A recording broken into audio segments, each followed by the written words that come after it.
जो chargesheet PTI इस election commission of Pakistan के खिलाफ पेश करता रहा है आज से पहले, और जो हमें यकीन था कि हम जो कह रहे हैं वो दुरुस्त है, वो आज सुप्रीम कोर्ट ने उस पर स्टैंप लगा दिया है अपनी जजमेंट और फैसले के ज़रिए।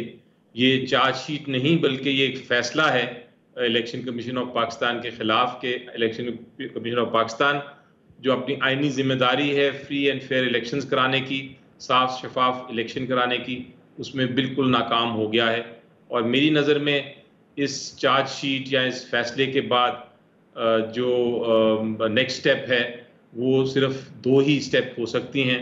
वो ये है कि या तो इलेक्शन कमीशन ऑफ पाकिस्तान अज़ खुद मुस्तफ़ी हो जाए और इस्तीफ़े दे दें, या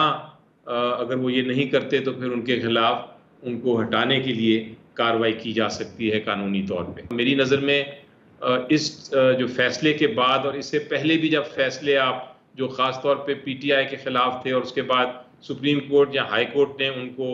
उन फैसलों को कलअदम करार दिया या उनको उन इलेक्शन कमीशन ऑफ पाकिस्तान के ख़िलाफ़ जो ऑब्जर्वेशंस दी, उन सारे को मद्देनज़र रखते हुए ये आपको नज़र आता है कि इलेक्शन कमीशन ऑफ पाकिस्तान अब इस ओहदे पे जिस पे बैठे हैं कमिश्नर साहब और मेंबर्स, अब नहीं फायज रह सकते, अब उनको यहाँ से हटना होगा। और आइन और उनका कानून भी यही कहता है कि अगर वो अपनी जिम्मेदारी पूरी नहीं करते और अपनी जिम्मेदारी की खिलाफ वर्जी करते हैं और वो साबित हो जाती है खिलाफ वर्जी, तो फिर उनको रिमूव किया जा सकता है, उनको हटाया जा सकता है।